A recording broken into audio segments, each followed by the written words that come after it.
Both of my brothers are unsaved. One believes there is no such thing as sin, therefore there is no need for a Savior. How do I answer this question? How do I explain sin? Steal his wallet. Interestingly, Stephen Hawking has come out as a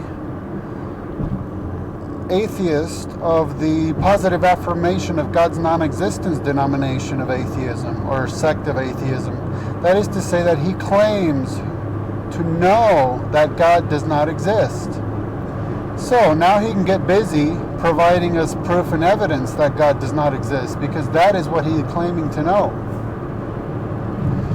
Of course, ironically, his problem is that in order to know that God does not exist, he would have to be omniscient. And since omniscience is a traditional attribute of God, Stephen Hawking has proved that God exists, even if that God is Stephen Hawking himself, as he is claiming an attribute of God. So there's the irony. Positive affirmation of God's non-existence atheist actually proved the existence of God, even if a peculiar kind of God. But it's pretty sad, I must say. It just shows you the deleterious effects of atheism when you have such a brilliant person as Stephen Hawking literally throwing his life away, literally throwing his career away, throwing his God-given talents away, coming up with quaint, fanciful, brilliant, and sometimes ridiculous ways of trying to disprove God. I mean, when is the last time he did work on cosmogony or cosmology for its own sake, to really try to progress our understanding of the universe, and not as a way to justify his atheism? Because, I mean, I think we understand that we can model anything, right?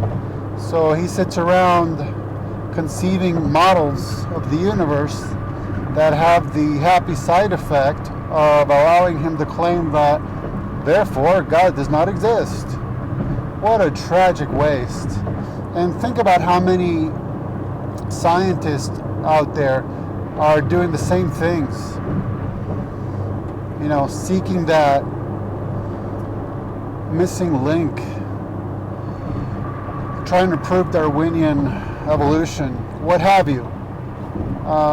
Things that hopefully will bring some kind of byproduct benefit to real science, but that are just truly based on trying to justify their particular and peculiar worldviews. It's tragic. All that time and money, all that brilliance, just to try to a facade of scientific respectability behind which hides atheism.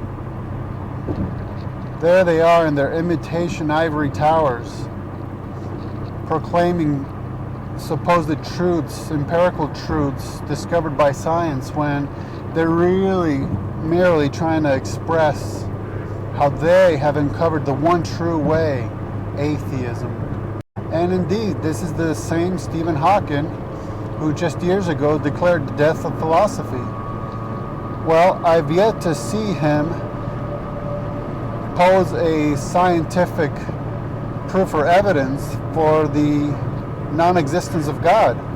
So more than ever now, with his straight up proclamation of atheism, he is engaging in pure philosophy, and poor philosophy as well,